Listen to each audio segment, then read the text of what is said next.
Si la vez pasada nos habíamos descrestado con Thomas Alva Edison y habíamos comprendido su grandeza y su genialidad, el personaje que traemos hoy no es menos impresionante, es la otra cara de la moneda, es el otro inventor que estuvo por los mismos pasos, que estuvo por los pasos de la electricidad, es George Westinghouse. Puede que no le suene en primera instancia George Westinghouse, puede que al principio les parezca un poco desconocido y a la vez oído el nombre, pero cada vez que prendan una lavadora, cada vez que prendan una secadora, cada vez que vayan a utilizar la tostadora, que prendan un switch de electricidad, que monten en tren, cada vez que toda la electricidad que hace las ciudades se les haga posible, estamos hablando de George Westinghouse. Se inventó medio mundo, la otra mitad del mundo se la acabó de inventar él. Este es un personaje absolutamente impresionante por la genialidad, por el sentido humanitario que tenía, por su sensibilidad de lo social, por su capacidad para crear cosas, para hacer de la vida algo mejor. Es un personaje que tenía una inspiración profundamente humanista en su genio empresarial y en su espíritu inventor. Un personaje que lograba, a través de la observación simple, entrar a solucionar problemas. Entre los muchos inventos que los vamos a ver desglosados poco a poco, están los frenos de aire para los trenes de aire comprimido. Esos frenos de aire comprimido son los que van a hacer que los vagones puedan frenar desde la locomotora vagón por vagón. Antes de estos inventos se requería un vagón completo para frenar todo un tren. Y este sistema tan dispendioso era también inseguro y hacía que los trenes se descarrilaran con facilidad. Por ahí va a empezar él su impresionante carrera de genialidad.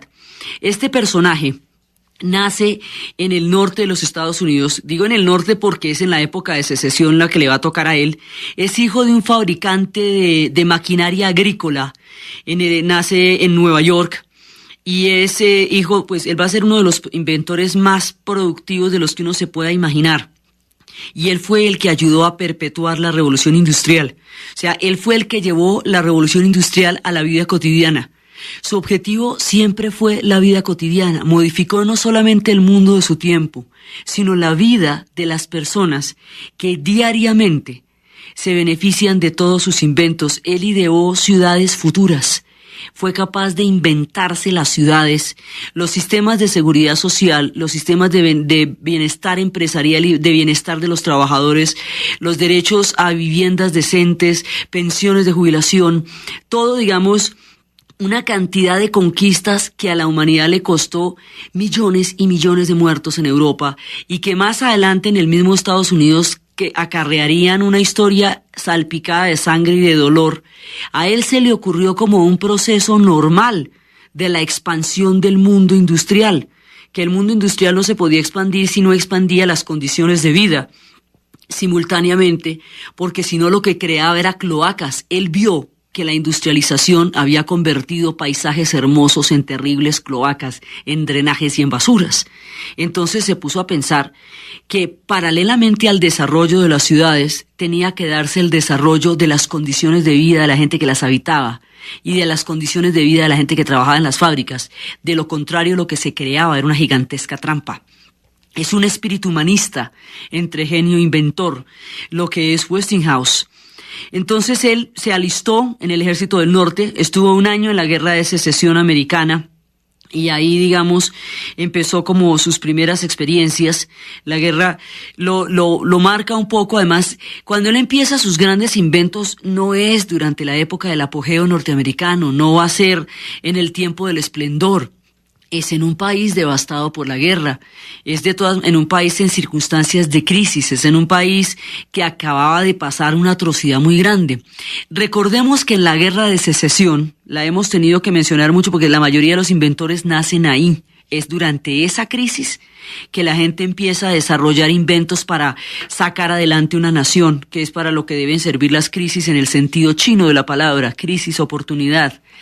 Entonces, resulta que en la Guerra de Secesión, el norte de los Estados Unidos desarrolla un proyecto industrial tan poderoso económicamente que hace que la economía esclavista del sur, basada en las plantaciones y en el trabajo esclavo, en el tráfico de esclavos traídos de África deje de ser rentable. Por estas extrañas cuestiones morales de la cultura, cuando el esclavismo deja de ser rentable, entonces y solo entonces se vuelve inmoral. Había sido un crimen desde siempre, pero no era contemplado como tal porque era un negocio gigantesco del cual se lucraban una gran cantidad de personas y entonces no se le veía ningún reparo. Es cuando existe una alternativa económica frente a la esclavitud que se le empieza a cuestionar éticamente. Y esa alternativa económica fue la industrialización. La industrialización desarrolla un nivel de productividad tan alto que arrasa la economía del sur, hace que su tiempo haya terminado. Y esta contradicción, este expandirse sobre otra economía, es lo que va a llevar a la guerra de secesión.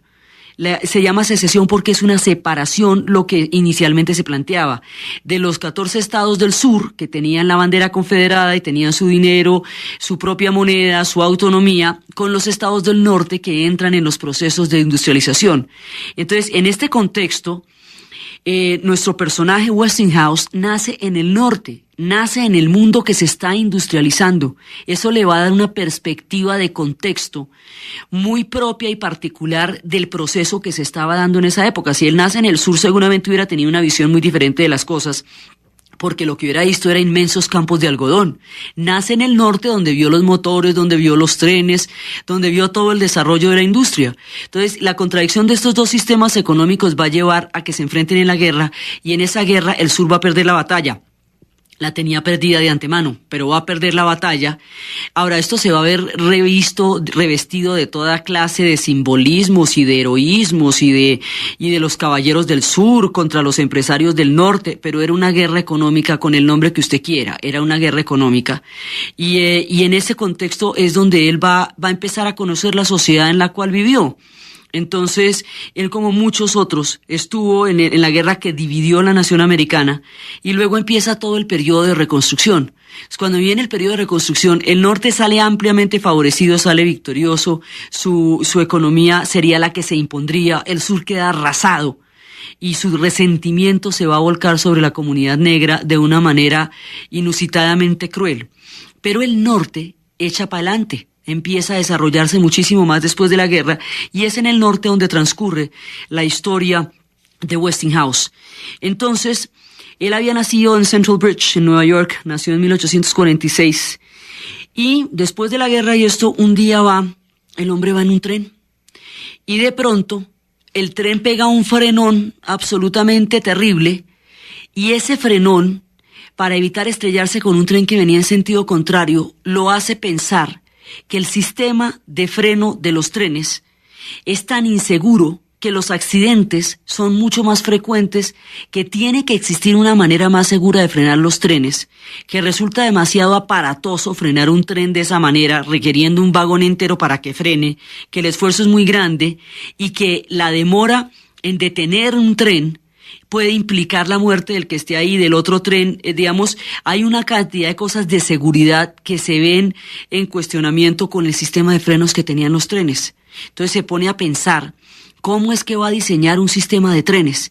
En el siglo pasado, desde mediados hasta finales, el tren es fundamental. La locomotora, desde que se la inventó Stephenson en Inglaterra, va a cambiar el destino, va a hacer posible que los países se conozcan.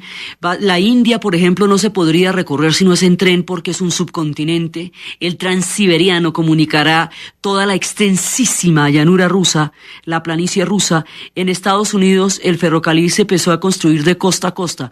Empezó por el Pacífico y por el Atlántico simultáneamente hasta encontrarse en el centro de la nación, sobre los huesos de millones de chinos que murieron en el proceso de construcción de las vías férreas y la desaparición de los grandes pueblos de la pradera que fueron asesinados por el paso de la máquina de hierro.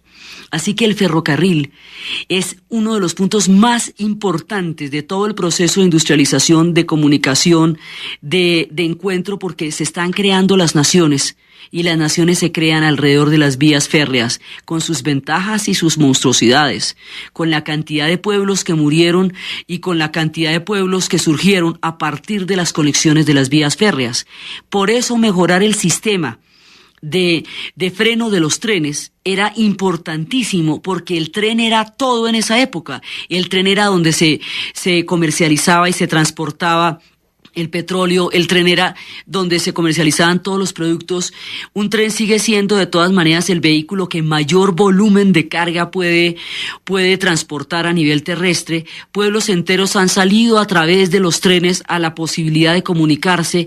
Cuando Turquía decide convertirse en una nación europea moderna y comunicarse con el mundo, desarrolla la ruta del Expreso Oriente que va desde Estambul hasta París. El tren es fundamental en el siglo XIX.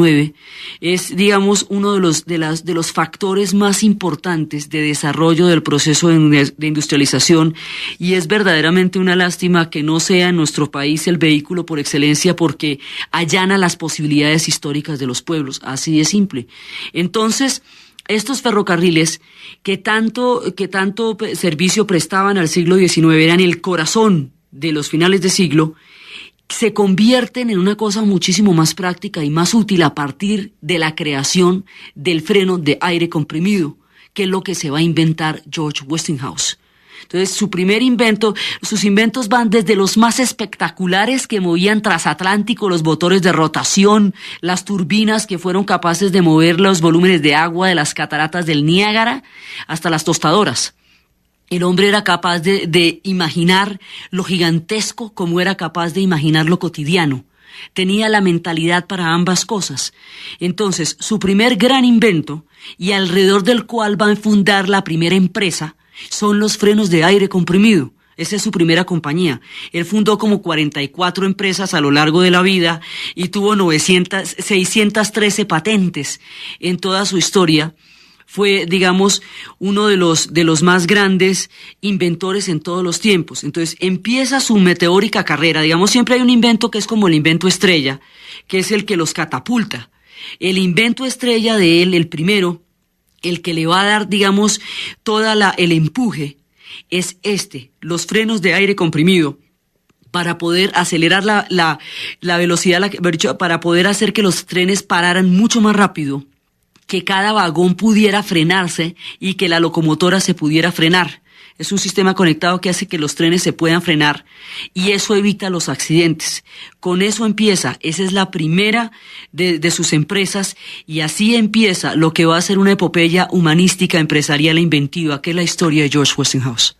Paralelamente al invento de los frenos de aire comprimido, se le ocurre otra cosa que va en la misma dirección, que es hacer de los trenes medios de transporte más seguro.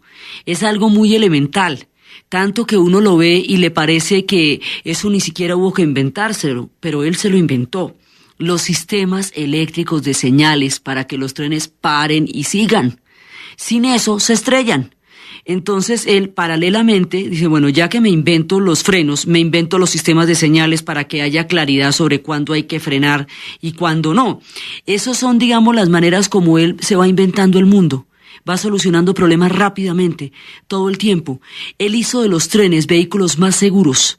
Hizo que los trenes de pasajeros fueran más cómodos por los sistemas de ventilación, por los sistemas de frenos y por los sistemas de señales. Y a partir de ahí el tren se convirtió en un vehículo muchísimo más cómodo y más eficiente, sobre todo muchísimo más eficiente en términos de rodamiento, y en términos de funcionalidad. Y eso fue, digamos, donde arranca su carrera, y es la primera compañía que él va a crear, la primera empresa, la de los frenos de aire comprimido, que va a tener ese nombre, ¿no? La Westinghouse Air Brake Company. Entonces, a partir de ahí arranca su meteórica carrera y va a hacer muchas cosas. Pues hay muchísimas anécdotas de él, siempre sobre todos estos grandes inventores, que una vez le dijeron que cortara un tubo.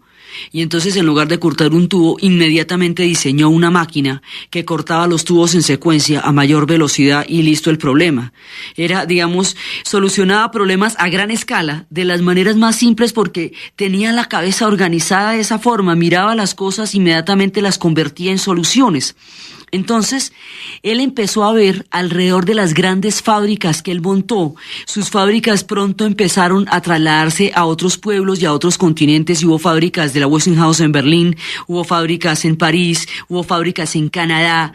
Estas compañías se fueron extendiendo por el mundo. Él y Edison fueron eternos rivales. porque eran las dos caras de una misma moneda, la electricidad. Entonces siempre estuvieron en una rivalidad terrible por las patentes, por la electricidad, porque ambos inventaron la mitad del mundo el uno y la otra mitad del mundo el otro. Entonces siempre fueron eternos y amargos rivales porque ambos eran brillantes, inteligentes, inventivos, súper trabajadores. Eran un par de genios en una misma sociedad, así que siempre se miraron con bastante inquina porque eran dos soles brillando al mismo tiempo. Entonces, él tiene un amigo que va a ser su llavería, que va a ser su parcero, pues el que va a estar con él en todo, que es brillantísimo, se llama Nikola Tesla. Nikola Tesla descubre el secreto, o sea, logra desarrollar el secreto de la corriente alterna. Eso significa que de un gran generador donde usted bota todo el voltaje del mundo, la corriente se va diversificando hasta poder llegar a un calentador o hasta poder llegar a una plancha. Es decir, que toda la corriente, todo el voltaje no se bota al mismo tiempo sobre cada aparato porque si no lo quema, sino que puede diversificar la corriente de manera que se pueda controlar el flujo de electricidad. Al controlar el flujo de electricidad, eso puede llegar a los electrodomésticos y puede hacer que funcionen por la electricidad. La corriente alterna es aprender a manejar la electricidad, es dominar la fuerza de la electricidad. La fuerza que Benjamin Franklin había descubierto con el pararrayo, este hombre la va a volver doméstica a través del sistema de corriente alterna. Entonces eso, es fundamental. Los egipcios se volvieron imperio cuando controlaron las aguas, cuando fueron capaces de entender los ciclos de inundación del Nilo y los ciclos de sequía. Pues estos van a inventarse la corriente alterna, que es cuando el hombre domina la electricidad.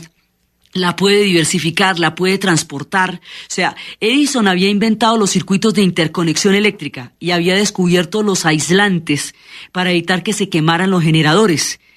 Lo que Tesla y Westinghouse van a hacer es aplicar la corriente alterna, descubrir el sistema de corriente alterna que lo puede aplicar a cualquier tipo de aparato que funcione con electricidad. Y así van diseñando un mundo que funciona con la electricidad.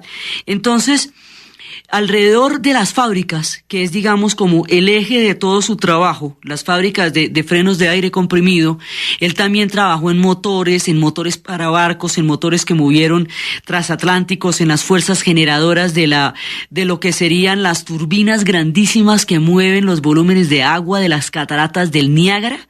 Lo que después sería la fuerza de las hidroeléctricas se lo inventa Westinghouse con la técnica de los motores y de los motores rotativos. Entonces, desde las grandes empresas hasta la vida cotidiana se las está inventando el hombre. Entonces resulta que alrededor de las fábricas que después irían a funcionar en todos países y en otras sociedades, él se puso a pensar, él vio el mundo industrial y vio que el mundo industrial traía miseria también. Traía otra forma de desesperanza.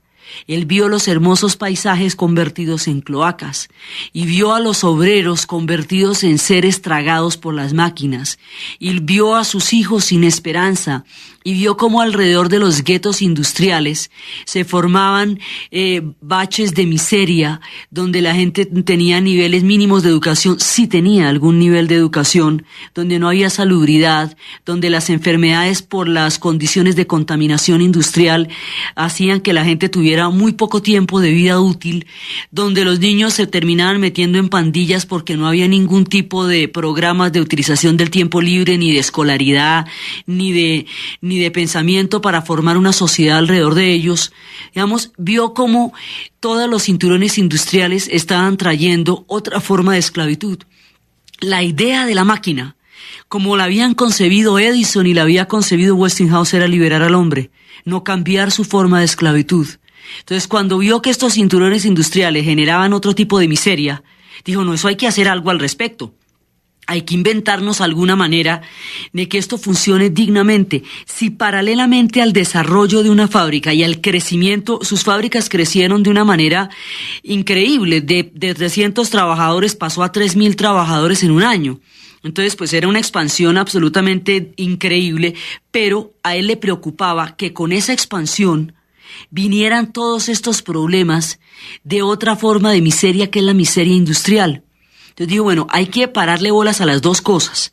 De un lado, vamos a desarrollar y expandir la fábrica y a contratar más trabajadores, pero por el otro lado hay que mejorarle las condiciones de vida a esta gente, porque si no van las dos cosas de la mano, entonces empezamos a generar otro tipo de miseria. Y el objetivo fundamental de todo lo que él creó era que tuviera beneficios sociales.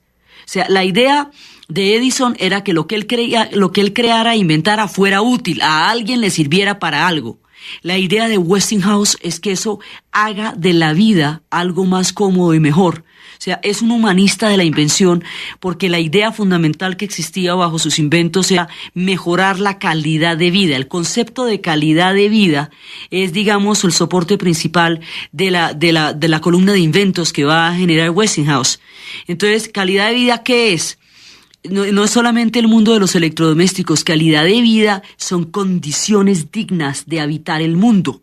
Entonces, la idea que a él se le ocurre, le habían venido con el chisme de que en Dinamarca existían pequeñas comunidades donde había sistemas de hospitales, de educación, de servicios que hacían que la gente viviera en condiciones dignas. Entonces el hombre decía, pues eso hasta se puede, ¿sabe? Ahí es que inventarse la manera. Entonces ya ni siquiera diseña termoeléctricas, sino ciudades. Ya es capaz de concebir una ciudad. Entonces él se había trasladado a Pittsburgh. Y en Pittsburgh era donde había montado la fábrica a partir de la cual llevaba suministros a todas las demás industrias. Entonces él va a hacer que esa fábrica se traslade, que se haga una nueva planta que se va a hacer en Wilmerding. Y allá, Wilmerding en ese momento era un agujero, un moridero, eso no había nada, 3 o 4 casas despedazadas, un poco de pantanos ahí. Esto era pues como, a nadie le parecía atractivo ese terreno. Entonces él compra ese terreno, traslada la planta allá. Una vez que traslada la planta allá, dice, vea, ¿sabe qué? Háganme una fábrica, una planta en Wilmerding, pero también háganme una ciudad alrededor de la planta. Entonces, hacen la ciudad alrededor de la planta. ¿Cómo la ciudad? La ciudad tendría casas que fueran habitables por los trabajadores en calidad de arrendamiento con opción de compra, si ellos así lo deseaban.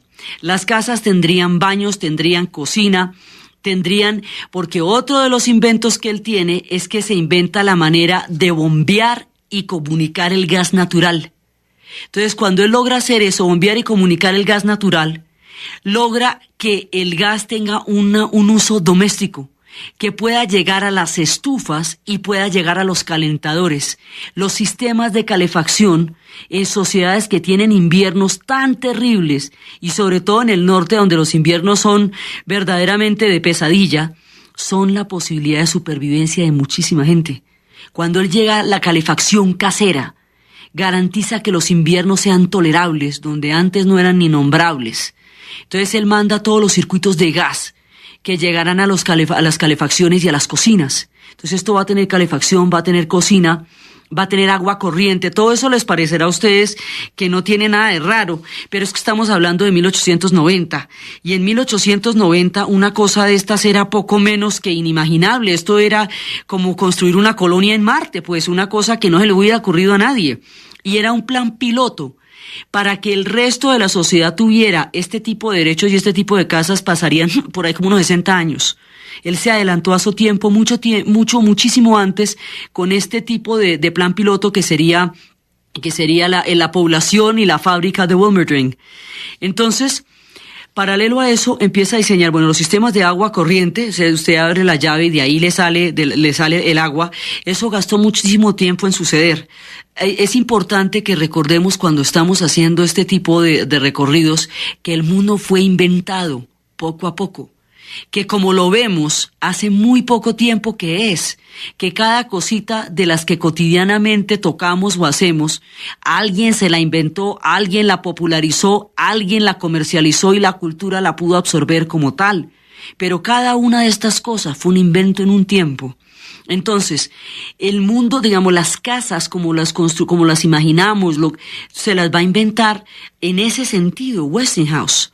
Entonces, tenían sistema de gas, tenían sistema de agua corriente, tenían, digamos, condiciones dignas de habitación, tenían antejardín, eran chéveres, las casas eran bonitas, pero sobre todo había escuelas de alta calidad educativa. había hospitales con derecho a excelente atención médica, hospitales donde había seguros de desempleo, seguros de salud para los trabajadores y para su familia en caso de accidente del trabajador, y ahí empieza a contemplar las condiciones de la seguridad industrial, que las empresas tenían que responder por los accidentes generados en trabajo.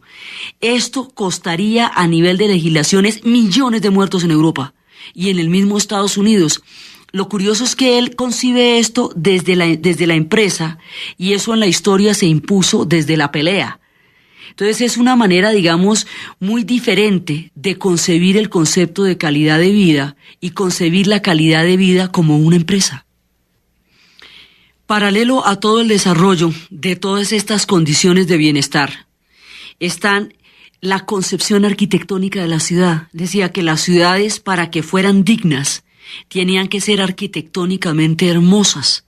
Entonces se va a conseguir un arquitecto también que le haga los diseños que hagan de las casas habitables. Es decir, que la idea que él tiene es que una vivienda, por bajo salario que sea que tenga el trabajador y digamos por precaria que sea la planta, tiene y debe ser digna. Que lo que llamamos hoy vivienda de interés social debe ser hermosa, debe ser digna, debe ser decorosa, debe ser hecha para ser habitada con alegría, y que la concepción arquitectónica de este tipo de viviendas tiene que ser estética y tiene que ser hermosa, porque normalmente estos proyectos de tan bajos recursos muchas veces están estéticamente marginados o son estéticamente indignos. La idea era que hubiera un sentido de dignidad humana en la habitación, en el trabajo y en la vida. Por eso es que es un hombre profundamente humanista, y es, digamos, es casi que una rareza que haya tenido en cuenta tanto el beneficio social como el beneficio empresarial, como la pujanza industrial. Combinar esos factores no es fácil. Normalmente no se concibe la rentabilidad sino en los términos de utilidades inmediatas. Para él, la calidad de vida de sus trabajadores era una utilidad de la empresa. Él consideraba que era rentable para la compañía que la gente no solamente trabajara en buenas condiciones, sino que viviera en buenas condiciones, porque eso hacía que el trabajo fuera muchísimo mejor. Entonces, esta gente tenía, con el nivel de escolarización que llegan a tener esta pequeña comunidad, se erradica el analfabetismo. Lo cual además era fundamental porque eran muchísimos emigrantes los que venían emigrantes irlandeses, venían emigrantes alemanes, venían emigrantes italianos, suecos, y entonces, bueno, tenía que saber inglés y tenía que saberse manejar en esa sociedad. Entonces, por un lado, él lamentaba cómo los emigrantes que habían venido desde tan lejos en busca de la tierra de las oportunidades habían terminado viviendo hacinados en cloacas industriales y que en eso habían quedado sus sueños de un mundo mejor. Entonces él creía que el mundo industrial realmente tenía que ser un mundo mejor. No solamente el sueño, sino la realidad, y es el que lleva a la revolución industrial a la vida cotidiana. Entonces lo lleva a la vida cotidiana a través de la corriente alterna, pero a través de las reformas sociales, a través, digamos, de una concepción social. Entonces tenía seguro de todo digamos, todo el sistema de seguridad social. Ahora, esto es un piloto, es decir, como es una pequeña comunidad donde todas estas cosas están pasando, y el mundo y la cultura asimilarían todo este tipo de situaciones muchos años más tarde, mucho dolor más tarde, muchos muertos más tarde, pero él lo concibe como un proyecto empresarial.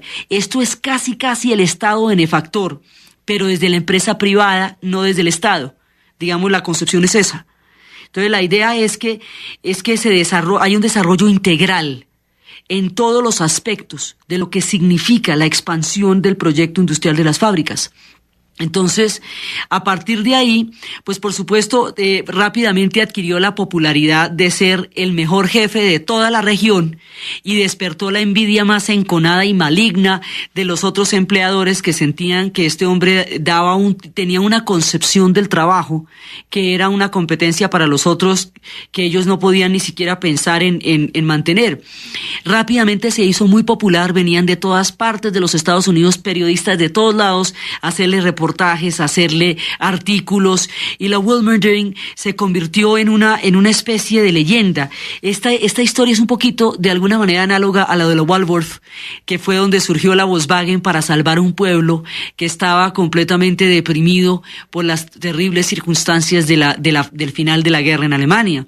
Así, digamos, como la Walworth se salvó por un proyecto de comunidad, en el cual todos a base de solidaridad iban a sacar adelante un pueblo en la ruina, esta comunidad sale adelante sobre la base del concepto de calidad de vida, y eso se vuelve en algo completamente pionero que no existía, del cual no existía ningún tipo de antecedente, y es también alrededor de una industria. Es alrededor de la fábrica que originalmente venía de Pittsburgh y que va a ser montada allá, y que es la que va a llevar al mundo toda su manera, toda su concepción de la vida. Entonces, paralelamente a esto, empieza a desarrollar, ya de una vez sobre esto empieza a experimentar todas las cosas de la vida cotidiana. Hay muchas cosas que él se inventó que no son las más famosas, pero que son de lo más útiles. El switch, usted llega a la casa y entonces sube un interruptor para prender las luces. Eso se lo inventó Westinghouse.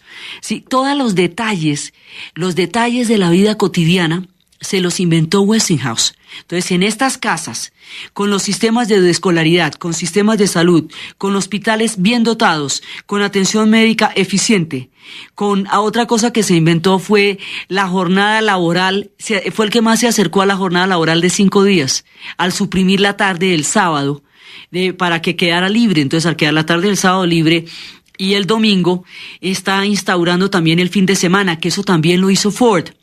El darles el fin de semana para que la gente tuviera tiempo para pasear, para que tuviera cómo usar el automóvil que él se estaba inventando. Entonces, Westinghouse va a reducir la jornada laboral para aumentar la calidad de vida. Y eso va a ser, digamos, él cree, basado en el concepto de bienestar, que si la gente está contenta con las condiciones de trabajo, es muchísimo más productiva. Que el terror, la intimidación o las bajas condiciones de trabajo necesariamente se van a traducir en una baja productividad. Entonces, la idea es que si la gente tiene fines de semana y tiempo para descansar, puede producir mucho mejor en el tiempo en el que produce. Entonces, paralelamente a las condiciones sociales, pues se le va metiendo electricidad de una vez a las planchas, que antes esas planchas eran unas cosas pesadísimas que calentaban a punta de peso y que se tenían que poner sobre una plancha para mantener el calor, y eran peligrosísimas y pesadísimas. Antes la cocina era con leña o con carbón, ahora va a ser con los sistemas de gas natural o con los sistemas de electricidad. Todo este tipo de cosas, la tostadora para tostar el pan por la mañana, todo eso se lo va a ir inventando él sobre la idea de cómo es una casa. Ahora, él tenía una vida familiar absolutamente rica y gratificante que hacía que pensar en la familia fuera uno de sus objetivos. Tiene una historia legendaria con su esposa que se llamaba Margarita. Margarita y él se conocieron en un tren cuando eran pelados ambos. Y él era un inventor y ella un artista. Él tenía el genio y ella el sentido de la estética. Duraron juntos 47 años y cuando él va a morir, ella se muere a los 3 meses. Se la lleva de una. En el entierro ella dice que ni pa' qué, pues que ella no va a necesitar vivir sin él, ya no va a necesitar la vida sin él. Entonces, ellos dos van a ser un equipo de trabajo, porque van a retroalimentarse, van a conversar juntos, van a crear las cosas juntos. Ella los va a acompañar a todos los viajes, luego van a tener un hijo y con él también van a viajar por todas partes. Él dice que todos los éxitos y todos los logros se los debe a ella, porque era con ella que se inspiraba. Entonces, ella va a ser un personaje importantísimo en la vida de él. Digamos, él la tiene a ella como socia, como coequipera, digamos, a diferencia de las mujeres de los otros que los veían encerrados en talleres 48 de las 24 horas del día. Estos dos eran juntos que creaban las cosas. Entonces está Margarita por un lado, Tesla, que era el inventor de la corriente alterna, que era, digamos, el que ideaba las cosas y las complementaba. Los dos eran una llavería. Su equipo de trabajadores, a quienes él consideraba como, digamos, como sus socios en la producción, y por eso era que tenía toda esta idea de bienestar social. Su idea de la familia lo llevó a concebir una vida cotidianamente digna y amable para la familia. era precisamente para la familia que él empezó a crear toda esta serie de inventos que se traducirán en lo que es el mundo de los electrodomésticos. Por eso es que la mayoría de los electrodomésticos que uno ve, y de ahí es que le suena el nombre, son Westinghouse. Son, digamos, durante mucho tiempo son Westinghouse o son General Electric. O vienen de Edison o vienen de Westinghouse. Por eso es que les digo que tenían una rivalidad eterna los dos, porque trabajaban en el mismo filo de la historia. Entonces, póngase a revisar y verá que la mayoría de las cosas que tiene o ha visto son Edison o son General Electric o son Westinghouse, que son los dos hombres que llevarían la electricidad al mundo como una fuerza que se puede dominar, que se puede utilizar y que puede permitir que todo lo que estemos haciendo sea posible. Transmitimos porque hay electricidad, porque hay luz. Ustedes lo oyen porque hay electricidad, ¿sí? Y cada vez que entran a prender un interruptor, ahí está la fuerza de la electricidad, que es, digamos, si uno hace conciencia de las cosas que funcionan con la electricidad, es el mundo tal como lo concebimos hoy día, tal como lo vemos hoy día. Y eso se lo inventaron entre Edison y Westinghouse. Entonces, él empieza con todos estos inventos, también va a trabajar luego en los buques y va a mover los grandes transatlánticos, y los transatlánticos van a empezar a tener esos motores y las turbinas también, y los sistemas de motor rotativo también los va a desarrollar. Por eso es que decimos que lo de las cataratas del Niágara lo va a inventar él, y esos son también los cimientos de lo que van a ser después las grandes hidroeléctricas. O sea, la utilización de la energía de agua para convertirla en electricidad está hecha a través de los motores y de las turbinas diseñadas por George Westinghouse. Por eso decíamos que era capaz de mover las cataratas del Niágara, como diseñar una plancha, un switch interruptor o una máquina tostadora. La máquina lavadora también la inventó él, y la máquina secadora también la inventó él. Se le ocurrió que era muchísimo más fácil, se podía meter toda la ropa al mismo tiempo en una máquina y lavarla de una y secarla de una, que eso ahorraba muchísimo tiempo. El tiempo libre frente a las labores domésticas empieza a aparecer a partir del mundo que Westinghouse creó. Porque haciendo los oficios muchísimo más eficientes y más rápidos, el tiempo sirve para otras cosas. O sea, no le toca a usted pasarse toda la vida en los oficios más dispendiosos, porque ese tiempo se puede utilizar de otra manera. El mundo que Westinghouse diseñó solamente va a ser popular y generalizado hasta la posguerra norteamericana. Y es cuando todo esto se vuelve, digamos, se vuelve familiar y se vuelve masivo, que aparece lo que se conoce como el modo de vida americano. O sea, el mundo de los electrodomésticos, el mundo de los suburbios, el de los trazados urbanísticos, el de la calidad en la educación, en la medicina, todo eso, digamos, que va a hacer de esta una sociedad industrial avanzada, y que va a tener las condiciones económicas de la victoria sobre la Segunda Guerra Mundial para respaldarlo, de las industrias a todo movimiento para poder sacar una economía después de la guerra. Ese mundo que, digamos, que se vendería como los logros máximos de la sociedad norteamericana, era en grande lo que este hombre se había inventado en chiquito en la comunidad de Wilderman. La idea de construir una ciudad alrededor de su planta había hecho. O sea, esto era como un piloto, como un pequeño modelo de lo que después sería la sociedad industrial avanzada. Ahora, ya después la sociedad industrial avanzada desarrollaría sus propias contradicciones, y ya después, frente a todos estos beneficios, surgirían otro tipo de críticas, como que las sociedades de consumo crearon otra forma de esclavitud.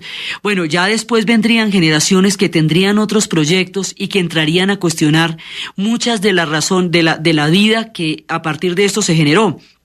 Pero el concepto de bienestar a nivel masivo, para todas las personas, en todas las condiciones, en términos cotidianos, es un resultado de los experimentos y de los inventos de George Westinghouse. Es un resultado de este experimento, de esta pequeña comunidad, que en calidad de piloto, como habíamos dicho, como una especie de colonia en la Luna o en Marte, como si una pequeña colonia con unos habitantes de pronto se convirtiera en la manera como se concibiera un nuevo mundo. Eso fue lo que significó la comunidad de Wilmerding, a 14 kilómetros de Pittsburgh. Pittsburgh precisamente era uno de los ejemplos de contaminación más dramáticos, digamos, de polución. Y además que él empieza a entender una cosa que, imagínense, eso se entendería muchísimo tiempo después, y eran condiciones ambientales. O sea, las condiciones ambientales como una necesidad de calidad de vida también, que las cosas fueran menos contaminantes y más seguras. La idea, por ejemplo, con el gas natural era hacerlo seguro, era hacerlo muchísimo menos peligroso y menos contaminante. Él, por supuesto, no tendría todavía la idea del desarrollo ecológico, no era ni siquiera plausible en su época, porque era la plena industrialización, pero su idea del bienestar ambiental colinda mucho con lo que se llamaría después ecología humana. Como empresario, Westinghouse también tuvo bastante talento. Tuvo épocas en las cuales perdió el control de sus compañías porque eran muchas y eran muy grandes. El crecimiento de las plantas fue gigantesco. Entonces empezó primero con las de aire comprimido, con las que empezó sus primeras plantas, que era la Westinghouse Brake Company. Luego estas o la Air Brake Company también, que fue donde empezaron las plantas. Entonces, después de que empezaron las plantas con las jornadas de los sábados por la tarde libres, cuando empezaron a inventarse paralelamente todo este tipo de, digamos, de concepción de lo que era la calidad de trabajo también, empezaron a trasladarse las fábricas, unas a Francia, otras a Londres. Luego organizó las fábricas de switch y de señales, fábricas de interruptores y de señales, que era la Union Switch and Signal Company, que también se organizó. La de los interruptores, digamos, eran cosas bastante simples, pero pues el tipo hacía los switch que hacía que todos los cables se pudieran conectar. Después trasladó las fábricas, o logró montarlas, si quieres, las siguientes fábricas de frenos de aire comprimido en Hannover, en Alemania. Luego empieza a formar las empresas eléctricas, la Westinghouse Electric Company, que se va a conocer como la Westinghouse Electric and Manufacturing Company, es decir, la compañía Westinghouse de electricidad y manufactura. Después de que va a crear estas, es cuando traslada su fábrica a Wilmerding, y en Wilmerding es donde hace todo el experimento social que habíamos visto, y es donde se va, digamos, ahí es cuando su fama ya desborda todos los límites y empiezan a conocerlo en todas partes. Luego empiezan la manufactura de las de trenes eléctricos, las de motores de trenes eléctricos. Entonces, eso es otra de las fábricas que ellos van a crear, digamos, paralelamente a lo que más adelante sería la industria automotriz y todo eso. Están las fábricas de trenes eléctricos. Luego vienen las compañías de luz eléctrica, y ahí es donde les digo que se encontraba en graves competencias con Thomas Alva Edison por las patentes, por los inventos. Siempre estos dos estuvieron enfrentadísimos, y él hace la Westinghouse Electric Company, y lo lleva a la exposición de Columbia de Chicago, que era como, digamos, la exposición de la ciencia que había en el tiempo. Luego funda la fábrica en el este de Pittsburgh. Luego es cuando lleva los circuitos de generación a las cataratas del Niágara. Esto ya es en 1896, y empieza a moverlas a partir del poder eléctrico. Luego va a llevar las de la fábrica de Pittsburgh, la va a llevar también a Rusia, en la Rusia de 1899. Luego la compañía de manufactura la va a desarrollar con otras plantas en Inglaterra y otras plantas en Manchester, unas en Londres y otras en Manchester. Luego va a organizar las oficinas en París. Luego va a organizar las oficinas en Berlín. Luego en el Canadá. Y en el Canadá va a crear todos los beneficios médicos. La planta de Canadá, de la Westinghouse, es la que tiene los servicios médicos, los de cirugía, los de seguros médicos en caso de accidente. Todas esas plantas las va reproduciendo. Hay épocas en la vida en que él va a perder el control de las compañías, porque ya es una red mundial la que él está manejando. Y hay otras épocas en que logra otra vez retomar el control. y volver a establecer y a fortalecer los vínculos entre las diferentes empresas. Pero digamos, él siempre está combinando, es una de las características que hemos visto en estos hombres que son así extraordinarios, es la capacidad de mezclar talentos. Entonces él tiene un talento empresarial como para fundar 44 empresas a lo largo de la vida, con sucursales en Inglaterra, en Francia, en Canadá. Tiene un talento social como para entender la necesidad de los beneficios como parte importante del concepto del trabajo. Tiene un concepto de calidad de vida que le permite la invención de la vida cotidiana. Tiene un concepto de grandeza que le permite crear grandes obras de infraestructura colosales. Es una persona que tiene proyectos a largo plazo y que tiene una concepción de sociedad en la cabeza. Cuando existen estos personajes que son capaces de entender el mundo en su cabeza, pueden llegar a transformarlo. Esto es una utopía de la invención de la empresa y de la vida moderna. Es un utópico con la posibilidad de ejecutar a través de su trabajo en equipo. Todos los inventores trabajan en equipo. No, digamos, nadie puede inventarse el mundo solo. Siempre van a necesitar quienes estén a su lado para desarrollar todos sus inventos. Entonces él tenía proyectos sociales. Ahora, como hayamos visto, los desarrolla desde las épocas de crisis. No es que le haya tocado una cresta de la ola de la historia a partir de la cual vaya a desarrollar todo esto. Lo desarrolló desde las épocas de crisis. Es precisamente cuando las sociedades atraviesan movimientos desgarradores, cuando es importante desarrollar la creatividad a nivel colectivo. Porque es esa creatividad a nivel colectivo la que da esperanza a las sociedades que se hunden. Y eso fue lo que él entendió.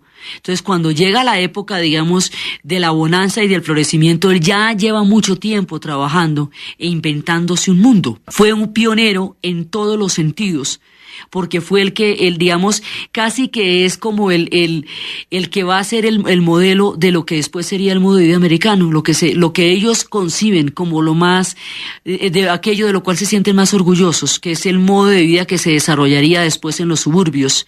Eso lo va imaginando él y lo va ideando en su pequeña comunidad. Su tratamiento con los inmigrantes fue particularmente importante. Él no era un inmigrante, él nació en los Estados Unidos, pero Tesla sí, por ejemplo, Nikola Tesla. Y junto con ellos, él va a hacer posible que todos esos hombres y esas mujeres que cruzaron el mar en las condiciones más penosas, abandonando sociedades asoladas por el hambre o por las guerras o por la devastación, como fueron las sociedades europeas de final de siglo, vayan a encontrar, por lo menos en sus fábricas, bastante de ese sueño por el cual venían, bastante de esa vida que se habían imaginado o que ni siquiera se atrevían a imaginar. Digamos, era una persona de una profunda sensibilidad social, lo mismo que Margarita. Los dos eran bastante sensibles en ese sentido, tenían una relación igualmente fructífera con los empresarios como con los trabajadores, porque tenían una concepción humanista del mundo. El carácter artístico de ella y el carácter y la sensibilidad que él tenía hacían que su relación con el mundo fuera bastante amable, bastante creativa en términos humanos y bastante provechosa en términos industriales. Entonces, digamos, él está trabajando a un montón de niveles, está trabajando a nivel humano, está trabajando a nivel industrial, está trabajando a nivel de empresa, está trabajando a nivel de calidad de vida, está trabajando a nivel cotidiano, está haciendo todas esas cosas al mismo tiempo. Por supuesto, dormía 4 horas al día. Era todo lo que necesitaba para cargar baterías, levantarse y seguir inventando.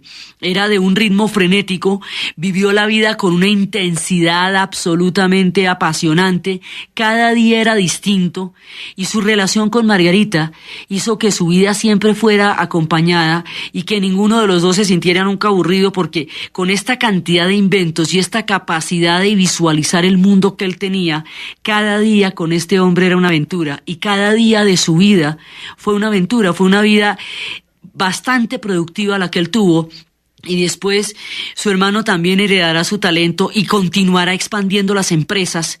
Después vendrán quienes van a hacer que su legado se extienda, y más adelante la historia creará las condiciones económicas para que los inventos de Westinghouse sean masivos, generalizados y sean asequibles a una gran masa de población. Y cuando eso pasa, es lo que llamamos una sociedad industrial avanzada, es decir, una sociedad que satisface las necesidades básicas de la mayoría de su población. Por supuesto, los proyectos que él desarrolla van a suceder 50 o 60 años antes de que estas condiciones se dieran en los Estados Unidos y 70 años antes de que estas condiciones se dieran en Europa. Y mientras tanto pasaron 2 guerras mundiales. Él muere en 1914. Muere ya comenzando el año de 1914, se perdería lo que había que perderse, que era la Primera Guerra Mundial y la destrucción y bueno, todas las cosas horribles que pasaron de ahí en adelante. Pero siendo su vida casi toda del siglo XIX, él es un hombre del siglo XX, porque el siglo XX funciona alrededor de los inventos de Westinghouse. El legado que él deja es el legado del siglo XX. Lo mismo que Edison, dejan un legado que es lo que hace posible que el siglo XX exista y que existan las sociedades de la posguerra.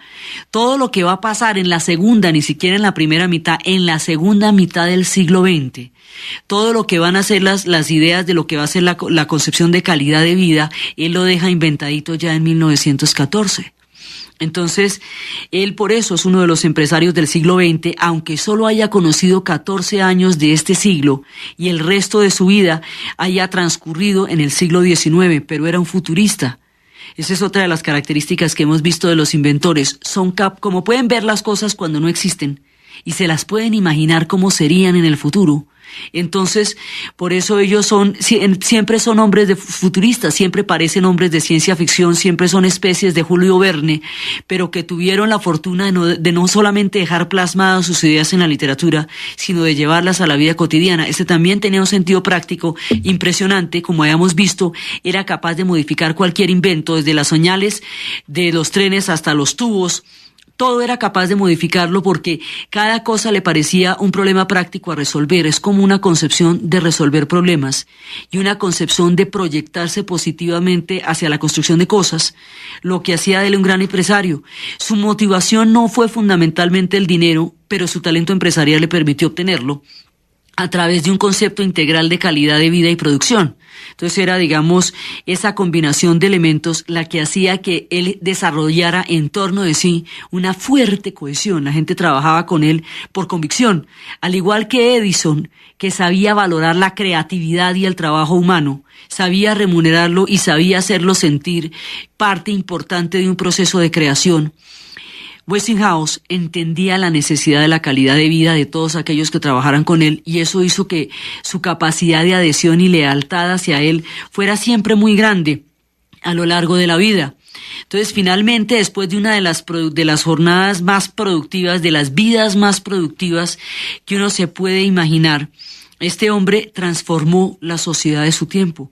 La transformó, digamos, por eso siempre no podemos evitar el paralelo con Edison, porque así como decimos que Edison conoció el mundo a oscuras y cuando murió las ciudades estaban iluminadas, porque había desarrollado los circuitos de interconexión eléctrica y había desarrollado la bombilla eléctrica, así Westinghouse conoció un mundo totalmente diferente al mundo en el cual nació. Así Westinghouse dejó listo un mundo totalmente diferente al mundo que había conocido, el mundo de la calidad de vida. El tipo de cultura que se generaría acá ya después es otra cosa.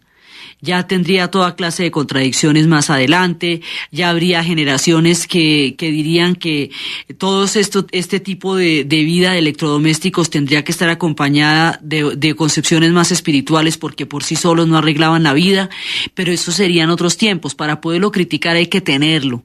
Primero habría que concebir todo este sector de servicios y de generación de calidad de vida para después ver a ver si se ajusta o no a un proyecto humano. Pero la idea y la concreción práctica de lo que va a ser el concepto de calidad de vida es fundamentalmente uno de los aportes históricos más importantes de Westinghouse. Dicen de él que la humanidad entera tiene una gran deuda con él por sus inventos y por la manera como pensó en el hombre y en la sociedad. Era uno de estos personajes integrales como los renacentistas que eran capaces de desarrollar concepciones completas del hombre y de la sociedad. Lejos del carácter algunas veces tremendamente provincial o tremendamente, local de algunos de nuestros inventores, este era un personaje universal. Desarrolla en pequeñas comunidades inventos que podrían irradiarse al mundo entero y que se irradiarían después a las sociedades industriales. Entonces, este personaje, con esta vida tan absolutamente productiva que vivió, también, por ejemplo, electrificó los ascensores, por ejemplo, y electrificó todos los circuitos de las vías férreas, de los trenes elevados, también los electrificó y fue capaz, digamos, de crear los circuitos de lo que hoy son los metros. Eso, digamos, cómo funcionan los metros hoy, son por los circuitos eléctricos y por los fundamentos que dejó Westinghouse. Entonces, por donde quiera que uno vaya, a donde quiera que uno esté, en el mundo moderno se está metiendo con los inventos de Westinghouse. Él va a morir y a los 3 meses, él muere en marzo de 1914. En junio de 1914 se muere Margarita y entre ese lapso, a finales de mayo, muere el hijo, mueren los 3 en ese año. Y cuando Margarita muere, ella simplemente decía en el entierro que ella no iba a vivir sin él, que la vida no tenía sentido sin él. Es un poco como Giulietta Massino, la mujer de Fellini, que muere a los 3 meses de él. Era una relación que había hecho de ellos dos un equipo en el amor, en la vida y en el trabajo que hace que se vayan juntos. Entonces, digamos, esta historia es hasta rosa, pero eso también pasa. La vida también puede ser rosa. Sí, esta gente se le fue bien, logró hacer cosas importantes y dejar logros maravillosos y logró disfrutarlo mientras lo estaba haciendo. Fue, digamos, una conjunción afortunada, lo que permitió que un hombre así de creativo tuviera las condiciones históricas para desarrollar sus inventos, hubiera nacido en una sociedad en donde eso era posible. Si él nace en el sur no puede hacer todas estas cosas, es porque nació en la industrialización, en la oleada de la industrialización, que pudo aprovechar y entender su tiempo hasta transformarlo en lo que es la vida moderna. Normalmente las ideas y los inventos de la sociedad se dividen entre los que transforman el mundo y los que transforman la vida cotidiana.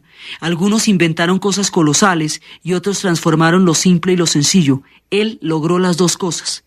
Logró transformar el mundo de su tiempo y la vida cotidiana. Y dicen que es el ciudadano común, la persona común y corriente, el ama de casa, las personas que transitan diariamente por la calle, el que prende una luz al llegar a la casa, el hombre de la calle, el ciudadano común y corriente, el vendedor ambulante, todas las personas que diariamente transitan por el mundo que él creó, los que más le deben, porque fue en ellos, pensando en las personas sencillas, que él creó todos los inventos que harían de la vida algo más amable y más sencillo, y harían del concepto de relación, de comunidad y de beneficios laborales una proyección del concepto de calidad de vida.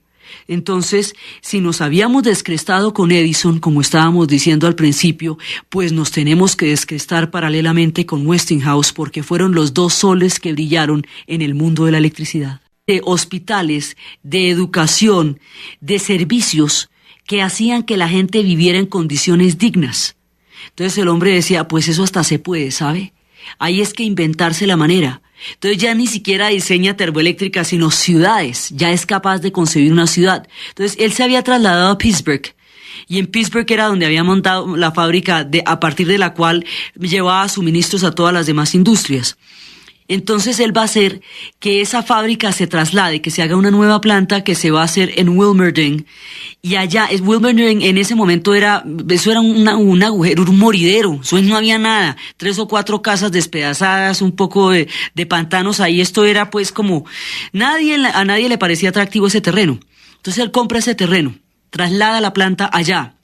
Una vez que traslada la planta allá, dice, vea, ¿sabe qué? Háganme una fábrica, una planta en Wilmerding, pero también háganme una ciudad alrededor de la planta. Entonces, hacen la ciudad alrededor de la planta. ¿Cómo la ciudad? La ciudad tendría casas que fueran habitables por los trabajadores en calidad de arrendamiento con opción de compra, si ellos así lo deseaban. Las casas tendrían baños, tendrían cocina, porque otro de los inventos que él tiene es que se inventa la manera de bombear y comunicar el gas natural. Entonces, cuando él logra hacer eso, bombear y comunicar el gas natural, logra que el gas tenga un uso doméstico. que pueda llegar a las estufas y pueda llegar a los calentadores. Los sistemas de calefacción en sociedades que tienen inviernos tan terribles, y sobre todo en el norte, donde los inviernos son verdaderamente de pesadilla, son la posibilidad de supervivencia de muchísima gente. Cuando él llega, la calefacción casera garantiza que los inviernos sean tolerables, donde antes no eran ni nombrables. Entonces él manda todos los circuitos de gas que llegarán a las calefacciones y a las cocinas. Entonces esto va a tener calefacción, va a tener cocina, va a tener agua corriente. Todo eso les parecerá a ustedes que no tiene nada de raro, pero es que estamos hablando de 1890. Y en 1890 una cosa de estas era poco menos que inimaginable. Esto era como construir una colonia en Marte, pues una cosa que no se le hubiera ocurrido a nadie. Y era un plan piloto.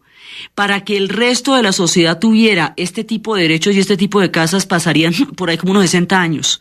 Él se adelantó a su tiempo, muchísimo antes, con este tipo de plan piloto que sería la población y la fábrica de Wilmerding. Entonces, paralelo a eso, empieza a diseñar, los sistemas de agua corriente. O sea, usted abre la llave y de ahí le sale el agua. Eso gastó muchísimo tiempo en suceder. Es importante que recordemos cuando estamos haciendo este tipo de recorridos que el mundo fue inventado poco a poco.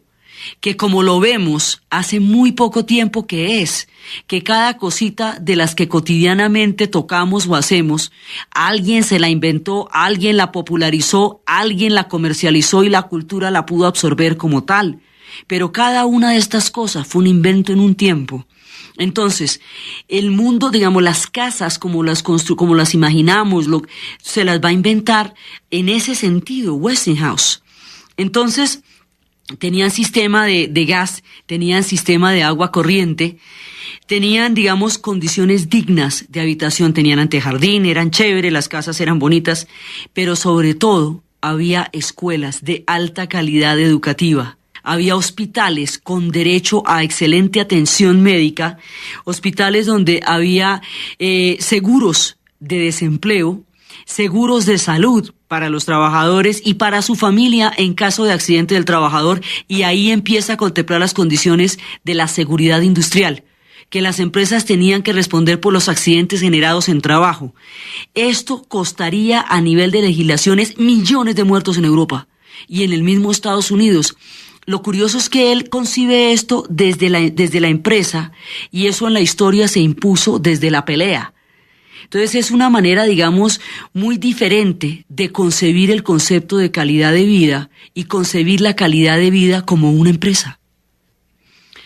Paralelo a todo el desarrollo de todas estas condiciones de bienestar, están la concepción arquitectónica de la ciudad. Decía que las ciudades, para que fueran dignas, tenían que ser arquitectónicamente hermosas. Entonces se va a conseguir un arquitecto también que le haga los diseños que hagan de las casas habitables. Es decir, que la idea que él tiene es que una vivienda, por bajo salario que sea que tenga el trabajador y por precaria que sea la planta, tiene y debe ser digna. Que lo que llamamos hoy vivienda de interés social debe ser hermosa, debe ser digna, debe ser decorosa, debe ser hecha para ser. Si la vez pasada nos habíamos descrestado con Thomas Alva Edison y habíamos comprendido su grandeza y su genialidad, el personaje que traemos hoy no es menos impresionante, es la otra cara de la moneda, es el otro inventor que estuvo por los mismos pasos, que estuvo por los pasos de la electricidad. Es George Westinghouse. Puede que no les suene en primera instancia George Westinghouse, puede que al principio les parezca un poco desconocido y a la vez oído el nombre, pero cada vez que prendan una lavadora, cada vez que prendan una secadora, cada vez que vayan a utilizar la tostadora, que prendan un switch de electricidad, que monten en tren, cada vez que toda la electricidad que hace las ciudades se les haga posible, estamos hablando de George Westinghouse. Se inventó medio mundo, la otra mitad del mundo se la acabó de inventar él. Este es un personaje absolutamente impresionante por la genialidad, por el sentido humanitario que tenía, por su sensibilidad de lo social, por su capacidad para crear cosas para hacer de la vida algo mejor. es un personaje que tenía una inspiración profundamente humanista en su genio empresarial y en su espíritu inventor. Un personaje que lograba, a través de la observación simple, entrar a solucionar problemas. Entre los muchos inventos que los vamos a ver desglosados poco a poco, están los frenos de aire para los trenes de aire comprimido. Esos frenos de aire comprimido son los que van a hacer que los vagones puedan frenar desde la locomotora vagón por vagón. Antes de estos inventos se requería un vagón completo para frenar todo un tren. Y este sistema tan dispendioso era también inseguro y hacía que los trenes se descarrilaran con facilidad. Por ahí va a empezar él su impresionante carrera de genialidad. Este personaje nace en el norte de los Estados Unidos. Digo en el norte porque es en la época de secesión la que le va a tocar a él. Es hijo de un fabricante de maquinaria agrícola. Nace en Nueva York. Y ese hijo, pues él va a ser uno de los inventores más productivos de los que uno se pueda imaginar. Y él fue el que ayudó a perpetuar la revolución industrial. O sea, él fue el que llevó la revolución industrial a la vida cotidiana. Su objetivo siempre fue la vida cotidiana. Modificó no solamente el mundo de su tiempo, sino la vida de las personas que diariamente se benefician de todos sus inventos. Él ideó ciudades futuras. Fue capaz de inventarse las ciudades, los sistemas de seguridad social, los sistemas de bienestar empresarial y de bienestar de los trabajadores, los derechos a viviendas decentes, pensiones de jubilación, todo, digamos, una cantidad de conquistas que a la humanidad le costó millones y millones de muertos en Europa y que más adelante en el mismo Estados Unidos que acarrearían una historia salpicada de sangre y de dolor. A él se le ocurrió como un proceso normal de la expansión del mundo industrial, que el mundo industrial no se podía expandir si no expandía las condiciones de vida simultáneamente, porque si no lo que creaba era cloacas. Él vio que la industrialización había convertido paisajes hermosos en terribles cloacas, en drenajes y en basuras. Entonces se puso a pensar que paralelamente al desarrollo de las ciudades tenía que darse el desarrollo de las condiciones de vida de la gente que las habitaba y de las condiciones de vida de la gente que trabajaba en las fábricas. De lo contrario, lo que se creaba era una gigantesca trampa. Es un espíritu humanista entre genio e inventor, lo que es Westinghouse. Entonces él se alistó en el Ejército del Norte, estuvo 1 año en la Guerra de Secesión Americana y ahí, digamos, empezó como sus primeras experiencias. La guerra lo marca un poco. Además, cuando él empieza sus grandes inventos, no es durante la época del apogeo norteamericano, no va a ser en el tiempo del esplendor. Es en un país devastado por la guerra, en un país en circunstancias de crisis, es en un país que acababa de pasar una atrocidad muy grande. Recordemos que en la Guerra de Secesión, la hemos tenido que mencionar mucho porque la mayoría de los inventores nacen ahí. Es durante esa crisis que la gente empieza a desarrollar inventos para sacar adelante una nación, que es para lo que deben servir las crisis en el sentido chino de la palabra, crisis, oportunidad. Entonces, resulta que en la Guerra de Secesión, el norte de los Estados Unidos desarrolla un proyecto industrial tan poderoso económicamente que hace que la economía esclavista del sur, basada en las plantaciones y en el trabajo esclavo, en el tráfico de esclavos traídos de África, deje de ser rentable. Por estas extrañas cuestiones morales de la cultura, cuando el esclavismo deja de ser rentable, entonces y solo entonces se vuelve inmoral. Había sido un crimen desde siempre, pero no era contemplado como tal porque era un negocio gigantesco del cual se lucraban una gran cantidad de personas y entonces no se le veía ningún reparo. Es cuando existe una alternativa económica frente a la esclavitud que se le empieza a cuestionar éticamente. Y esa alternativa económica fue la industrialización. La industrialización desarrolla un nivel de productividad tan alto que arrasa la economía del sur, hace que su tiempo haya terminado. Y esta contradicción, este expandirse sobre otra economía, es lo que va a llevar a la Guerra de Secesión. Se llama secesión porque es una separación, lo que inicialmente se planteaba, de los 14 estados del sur, que tenían la bandera confederada y tenían su dinero, su propia moneda, su autonomía, con los estados del norte que entran en los procesos de industrialización. Entonces, en este contexto, nuestro personaje Westinghouse nace en el norte, nace en el mundo que se está industrializando. Eso le va a dar una perspectiva de contexto muy propia y particular del proceso que se estaba dando en esa época. Si él nace en el sur, seguramente hubiera tenido una visión muy diferente de las cosas, porque lo que hubiera visto era inmensos campos de algodón. Nace en el norte, donde vio los motores, donde vio los trenes, donde vio todo el desarrollo de la industria. Entonces, la contradicción de estos dos sistemas económicos va a llevar a que se enfrenten en la guerra, y en esa guerra el sur va a perder la batalla.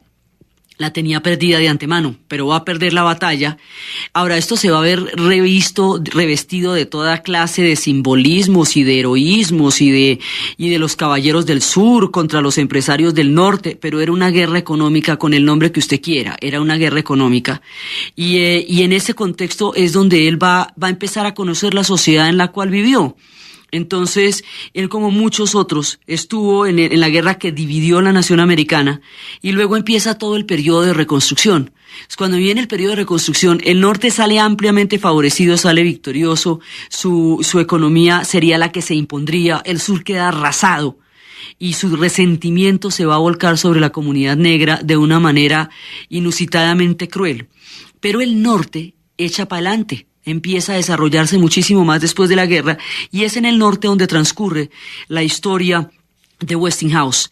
Entonces, él había nacido en Central Bridge, en Nueva York, nació en 1846, y después de la guerra y esto, un día el hombre va en un tren, y de pronto el tren pega un frenón absolutamente terrible, y ese frenón, para evitar estrellarse con un tren que venía en sentido contrario, lo hace pensar que el sistema de freno de los trenes es tan inseguro, que los accidentes son mucho más frecuentes, que tiene que existir una manera más segura de frenar los trenes, que resulta demasiado aparatoso frenar un tren de esa manera, requiriendo un vagón entero para que frene, que el esfuerzo es muy grande y que la demora en detener un tren puede implicar la muerte del que esté ahí, del otro tren. Digamos, hay una cantidad de cosas de seguridad que se ven en cuestionamiento con el sistema de frenos que tenían los trenes. Entonces se pone a pensar, ¿cómo es que va a diseñar un sistema de trenes? En el siglo pasado, desde mediados hasta finales, el tren es fundamental. La locomotora, desde que se la inventó Stephenson en Inglaterra, va a cambiar el destino, va a hacer posible que los países se conozcan. La India, por ejemplo, no se podría recorrer si no es en tren, porque es un subcontinente. El transiberiano comunicará toda la extensísima llanura rusa, la planicie rusa. En Estados Unidos, el ferrocarril se empezó a construir de costa a costa. Empezó por el Pacífico y por el Atlántico simultáneamente, hasta encontrarse en el centro de la nación, sobre los huesos de millones de chinos que murieron en el proceso de construcción de las vías férreas y la desaparición de los grandes pueblos de la pradera que fueron asesinados por el paso de la máquina de hierro.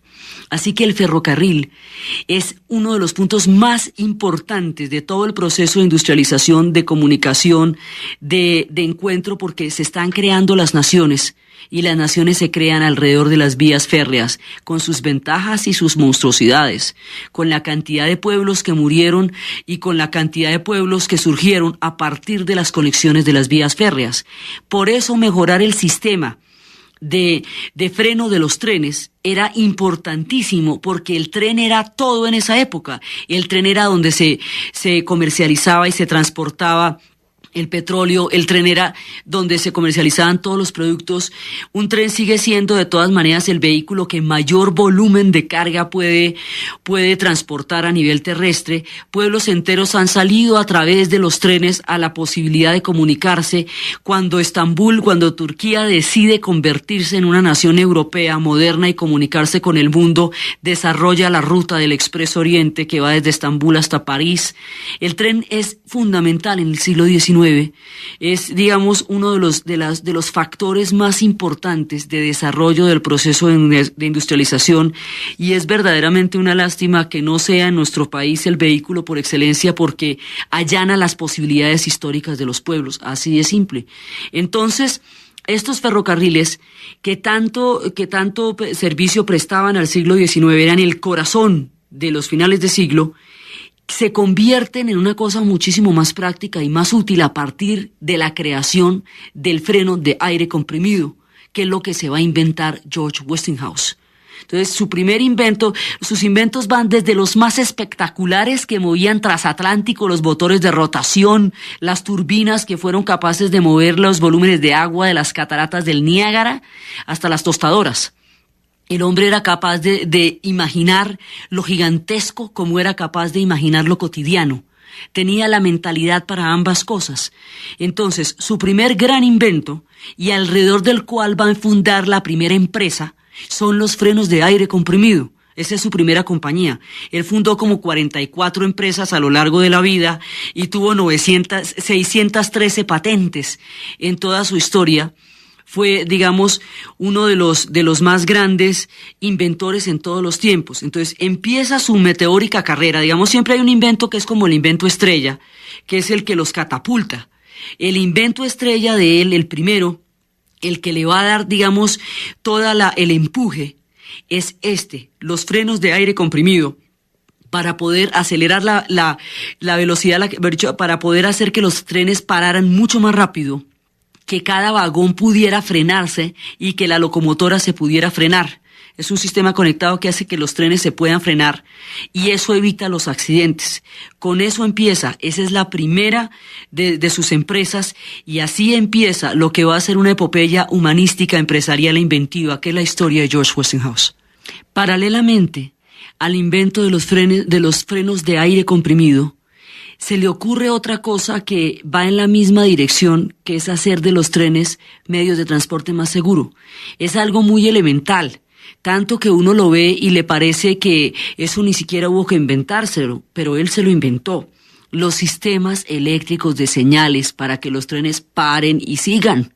Sin eso se estrellan. Entonces él paralelamente dice, bueno, ya que me invento los frenos, me invento los sistemas de señales para que haya claridad sobre cuándo hay que frenar y cuándo no. Esas son, digamos, las maneras como él se va inventando el mundo. Va solucionando problemas rápidamente, todo el tiempo. Él hizo de los trenes vehículos más seguros. Hizo que los trenes de pasajeros fueran más cómodos por los sistemas de ventilación, por los sistemas de frenos y por los sistemas de señales. Y a partir de ahí el tren se convirtió en un vehículo muchísimo más cómodo y más eficiente, sobre todo muchísimo más eficiente en términos de rodamiento y en términos de funcionalidad. Y eso fue, digamos, donde arranca su carrera y es la primera compañía que él va a crear, la primera empresa, la de los frenos de aire comprimido, que va a tener ese nombre, ¿no? La Westinghouse Air Brake Company. Entonces, a partir de ahí arranca su meteórica carrera y va a hacer muchas cosas. Pues hay muchísimas anécdotas de él, siempre sobre todos estos grandes inventores que una vez le dijeron que cortara un tubo. Y entonces, en lugar de cortar un tubo, inmediatamente diseñó una máquina que cortaba los tubos en secuencia a mayor velocidad y listo el problema. Era, digamos, solucionaba problemas a gran escala, de las maneras más simples porque tenía la cabeza organizada de esa forma, miraba las cosas, inmediatamente las convertía en soluciones. Entonces, él empezó a ver alrededor de las grandes fábricas que él montó. Sus fábricas pronto empezaron a trasladarse a otros pueblos y a otros continentes. Y hubo fábricas de la Westinghouse en Berlín, hubo fábricas en París, hubo fábricas en Canadá. Estas compañías se fueron extendiendo por el mundo. Él y Edison fueron eternos rivales, porque eran las dos caras de una misma moneda, la electricidad. Entonces siempre estuvieron en una rivalidad terrible por las patentes, por la electricidad, porque ambos inventaron la mitad del mundo el uno y la otra mitad del mundo el otro. Entonces siempre fueron eternos y amargos rivales porque ambos eran brillantes, inteligentes, inventivos, súper trabajadores. Eran un par de genios en una misma sociedad, así que siempre se miraron con bastante inquina porque eran dos soles brillando al mismo tiempo. Entonces, él tiene un amigo que va a ser su llavería, que va a ser su parcero, pues el que va a estar con él en todo, que es brillantísimo, se llama Nikola Tesla. Nikola Tesla descubre el secreto, o sea, logra desarrollar el secreto de la corriente alterna. Eso significa que de un gran generador, donde usted bota todo el voltaje del mundo, la corriente se va diversificando hasta poder llegar a un calentador o hasta poder llegar a una plancha. Es decir, que toda la corriente, todo el voltaje no se bota al mismo tiempo sobre cada aparato porque si no lo quema, sino que puede diversificar la corriente de manera que se pueda controlar el flujo de electricidad. Al controlar el flujo de electricidad, eso puede llegar a los electrodomésticos y puede hacer que funcionen por electricidad. Digamos, la corriente alterna es aprender a manejar la electricidad, es dominar la fuerza de la electricidad. La fuerza que Benjamin Franklin había descubierto con el pararrayo, este hombre la va a volver doméstica a través del sistema de corriente alterna. Entonces eso, digamos, es fundamental. Los egipcios se volvieron imperio cuando controlaron las aguas, cuando fueron capaces de entender los ciclos de inundación del Nilo y los ciclos de sequía. Pues estos van a inventarse la corriente alterna, que es cuando el hombre domina la electricidad. La puede diversificar, la puede transportar. O sea, Edison había inventado los circuitos de interconexión eléctrica y había descubierto los aislantes para evitar que se quemaran los generadores. Lo que Tesla y Westinghouse van a hacer es aplicar la corriente alterna, descubrir el sistema de corriente alterna que lo puede aplicar a cualquier tipo de aparato que funcione con electricidad. Y así van diseñando un mundo que funciona con la electricidad. Entonces, alrededor de las fábricas, que es, digamos, como el eje de todo su trabajo, las fábricas de frenos de aire comprimido, él también trabajó en motores para barcos, en motores que movieron transatlánticos, en las fuerzas generadoras de lo que serían las turbinas grandísimas que mueven los volúmenes de agua de las cataratas del Niágara. Lo que después sería la fuerza de las hidroeléctricas se lo inventa Westinghouse con la técnica de los motores y de los motores rotativos. Entonces, desde las grandes empresas hasta la vida cotidiana se las está inventando el hombre. Entonces resulta que alrededor de las fábricas que después irían a funcionar en todos países y en otras sociedades, él se puso a pensar, él vio el mundo industrial y vio que el mundo industrial traía miseria también. Traía otra forma de desesperanza. Él vio los hermosos paisajes convertidos en cloacas y vio a los obreros convertidos en seres tragados por las máquinas y vio a sus hijos sin esperanza y vio cómo alrededor de los guetos industriales se formaban baches de miseria donde la gente tenía niveles mínimos de educación, sí tenía algún nivel de educación, donde no había salubridad, donde las enfermedades por las condiciones de contaminación industrial hacían que la gente tuviera muy poco tiempo de vida útil, donde los niños se terminaban metiendo en pandillas porque no había ningún tipo de programas de utilización del tiempo libre, ni de escolaridad, ni de pensamiento para formar una sociedad alrededor de ellos. Digamos, vio cómo todos los cinturones industriales estaban trayendo otra forma de esclavitud. La idea de la máquina, como la habían concebido Edison y la había concebido Westinghouse, era liberar al hombre, no cambiar su forma de esclavitud. Entonces, cuando vio que estos cinturones industriales generaban otro tipo de miseria, dijo, no, eso hay que hacer algo al respecto. Hay que inventarnos alguna manera de que esto funcione dignamente. Si paralelamente al desarrollo de una fábrica y al crecimiento, sus fábricas crecieron de una manera increíble, de 300 trabajadores pasó a 3.000 trabajadores en un año. Entonces, pues era una expansión absolutamente increíble, pero a él le preocupaba que con esa expansión vinieran todos estos problemas de otra forma de miseria que es la miseria industrial. Entonces digo, bueno, hay que pararle bolas a las dos cosas.